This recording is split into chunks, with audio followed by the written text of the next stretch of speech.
Dear friends, आपका फिर से एक बार स्वागत है। और जो हम लोगों ने पॉलिटी क्लास की जो सीरीज शुरू की थी जीएस की, ये उसी के कंटिन्यूएशन में एक अगली क्लास है। आज की क्लास का टॉपिक है संघ और उसका क्षेत्र। तो आइए इसकी शुरुआत करते हैं। अनुच्छेद 1 में कहा गया है भारत राज्यों का एक संघ होगा, यानी कि भारत संघ राज्यों के बीच किसी समझौते का परिणाम नहीं है, बल्कि ये राज्यों से मिलकर बना है और इन राज्यों को विभक्त होने का अधिकार नहीं है।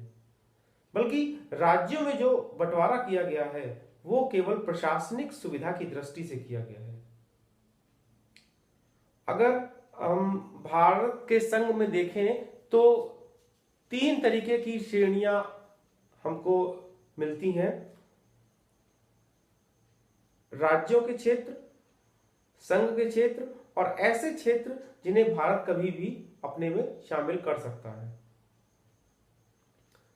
अनुच्छेद 2 में संसद को शक्ति दी गई है कि वह नए राज्यों को संघ में शामिल कर सकता है और नए राज्यों का गठन कर सकता है।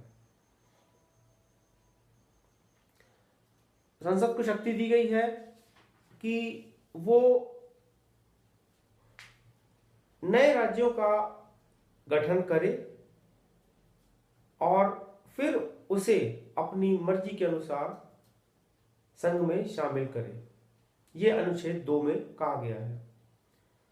अनुच्छेद 3 में संसद को शक्ति दी गई है कि वह राज्यों को मिलाकर किसी राज्य का निर्माण कर सकती है, या फिर राज्य के किसी भाग को किसी दूसरे राज्य के साथ मिला सकती है, या राज्यों के भागों को मिलाकर नए क्षेत्र का निर्माण कर सकती है, राज्यों की सीमा को बढ़ा सकती है, राज्यों की सीमा को घटा सकती है, उनमें परिवर्तन कर सकती है, उनके नामों में परिवर्तन कर सकती है।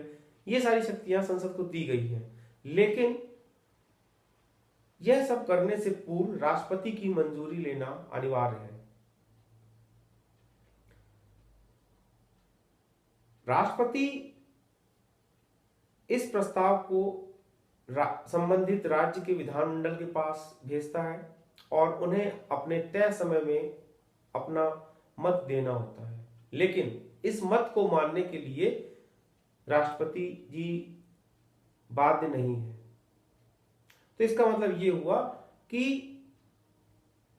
जो राज्यों के नाम में परिवर्तन, राज्य की सीमा में परिवर्तन, राज्य का गठन, इस तरीके का जो भी संशोधन करना है उसके लिए राज्यों की अनुमति की एक तरीके से आवश्यकता नहीं है। दूसरा, इस तरीके के जो भी संशोधन होंगे वो संविधान संशोधन के अंतर्गत नहीं होंगे। ये सुप्रीम कोर्ट ने स्पष्ट कर दिया है कि ऐसे संशोधन 368 के तहत नहीं होंगे, यानी कि सामान्य बहुमत से ये संशोधन किए जा सकते हैं।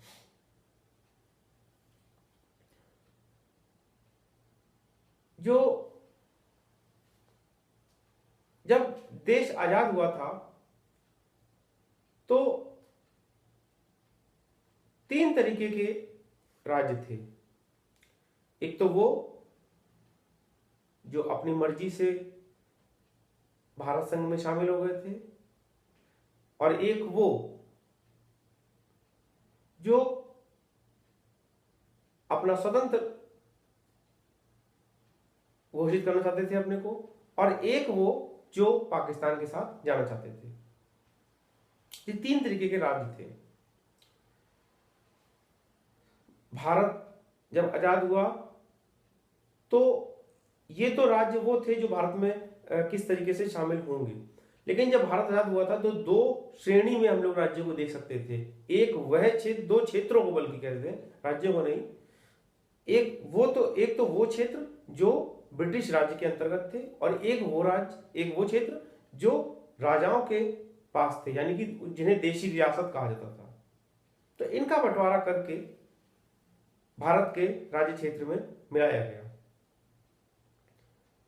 552 ऐसे कुल क्षेत्र थे जिनमें कि 549 शामिल हो गए थे अपनी मर्जी से भारत संघ में। 3 ने इसका विरोध किया था, हैदराबाद, जूनागढ़ और कश्मीर। हैदराबाद को पुलिस कार्रवाई द्वारा शामिल किया गया था, जूनागढ़ में जनमत संग्रह द्वारा किया गया था और कश्मीर में विलय पत्र द्वारा।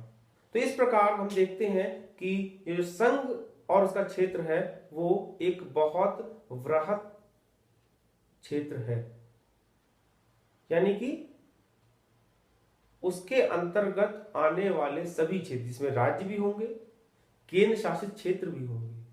अब राज्य और केंद्र शासित क्षेत्र में अंतर यह है कि राज्य जो होंगे वो उनकी अपनी विधानमंडल है प्रशासनिक दृष्टि से, और केंद्र शासित क्षेत्र ऐसे क्षेत्र होते हैं जो सीधे केंद्र सरकार के अंडर में होते हैं और वहां पे प्रशासन के लिए केंद्र सरकार एक राष्ट्रपति एक अपना एक नुमाइंदा नियुक्त करते हैं, जिसे हम लोग उपराज्यपाल कहते हैं। तो आज की क्लास में बस इतना ही। कल हम फिर मिलेंगे, तब तक के लिए धन्यवाद।